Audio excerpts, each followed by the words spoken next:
A very big hello to each and everyone. आप सभी का प्यार और सपोर्ट देने के लिए बहुत शुक्रिया. And the people who are new to the channel and watching the video right now, we request them to subscribe our channel so that they get regular notifications and updates regarding all the discussions or presentations that we are going to come up with on this platform. From today onwards, we will start with the discussion on animal tissues. And animal tissues की discussion को start करने से पहले, let's go back to the flow chart of tissues that we have been following in the series. इस flow chart में we have covered the left hand side of the flow chart, that is the plant tissues, the meristematic, the simple permanent and the complex permanent tissues. For those who haven't seen our presentations on these topics, kindly go back to the sequence of the parts and you will find the simplest and interesting discussions on these parts. In today's discussion, we will start with the right side of the flow chart and we will begin with the animal tissue discussion.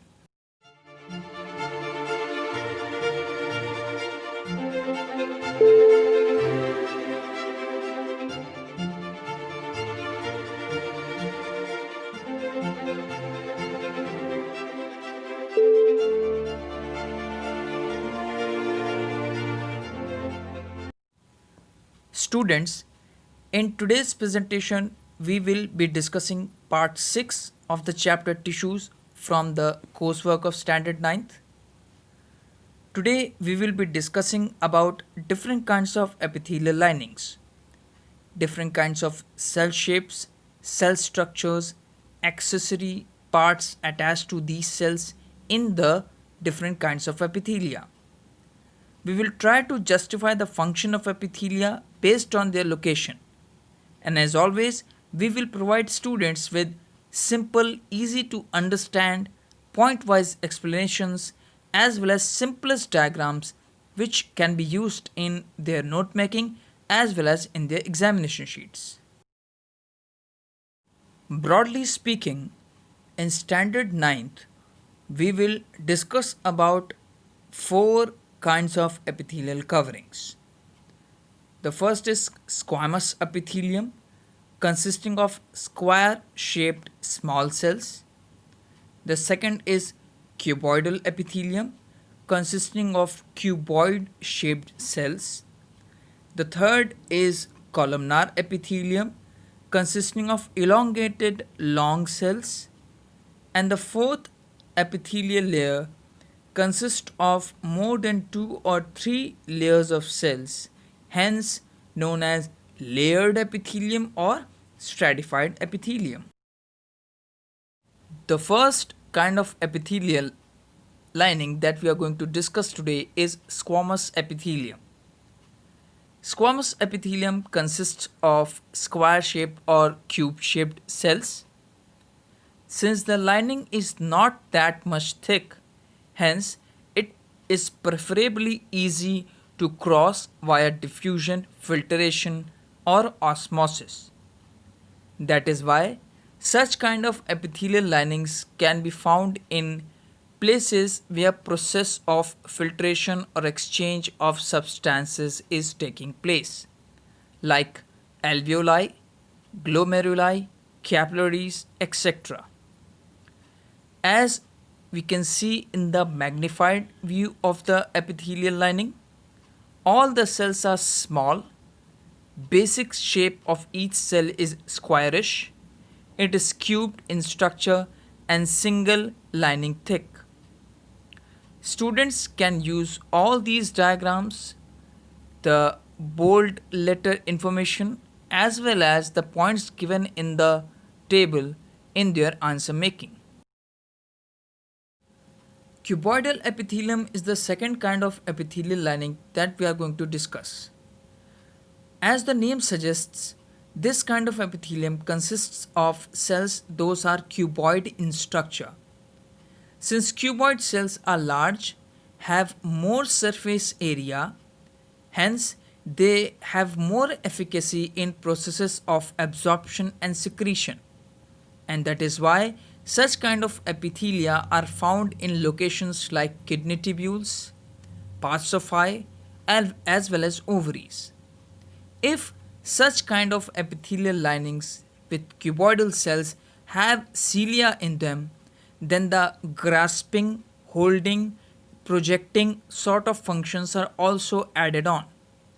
Such kind of epithelial lining with cilia is also known as ciliated cuboidal epithelium.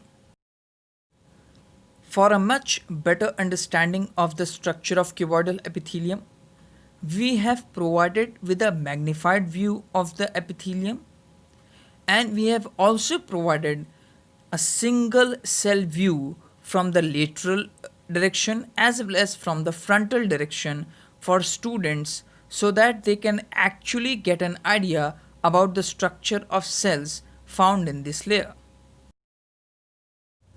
The layer with the most available active surface area for absorption is the columnar epithelium. Such kind of epithelium consists of long elongated cells. These cells provide a large surface area for absorption of substances, and that is why their location justifies their function 100%. Such kind of epithelial lining is found in locations of alimentary canal, in the intestines, especially in the villi and the microvilli regions of the small intestine. And as we all know, intestines are the site of absorption of digested material. It is with the help of such kind of epithelial linings and subsequently with the help of the long elongated cells found in these linings that provides highly efficient machinery and the procedure for the absorption and secretion of substances in different parts of the body. Here we have provided a magnified view of the layer. If you notice keenly, we have also shown the presence of cilia in these layers. And as the function suggests, a high probability of finding the ciliary attachment to the cells of these tissues or these linings are quite normal sightings in the places or location where they are found.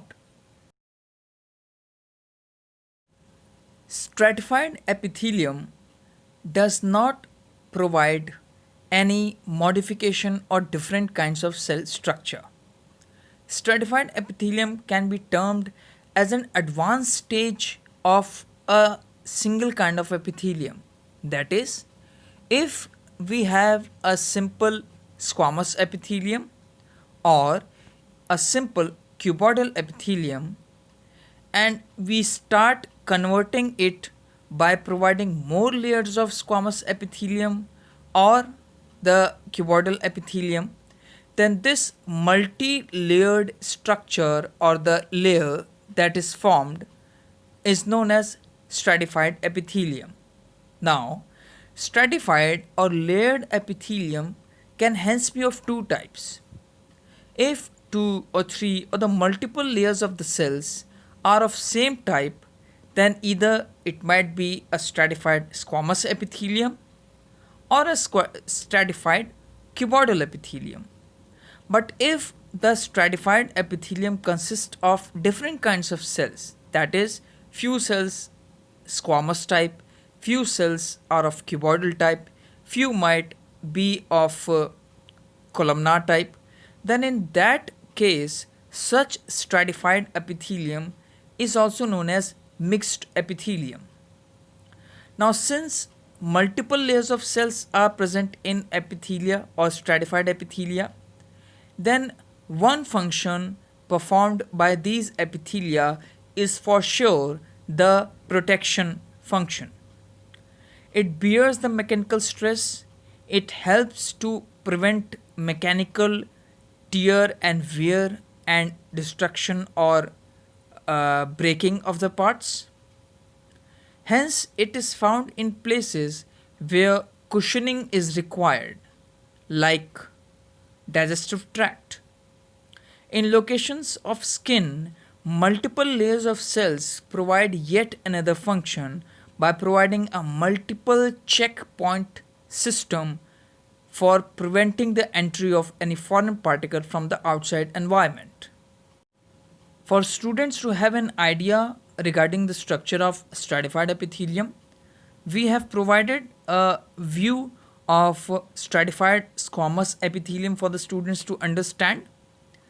Students can easily observe multiple layers of squamous cells that are shown in this figure. This kind of diagram and the points given can hence be used by the students in their notes making as well as in their examination sheets. At the end of today's presentation, we finally arrive at the Yakshi prashna section. The first question asks about the comparison between different kinds of epithelia structurally. Question number 2 asks about the reason that why is there a difference in the function performed by different epithelial linings. Question number 3 inquires about the role the ciliary apparatus plays if at all it is found.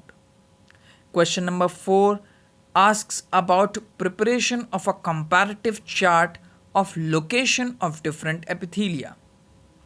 And the fifth question and the most intriguing question asks about the effect of cell shape or size on the efficacy and the performance and the function of an organ where a certain kind of epithelial lining is present.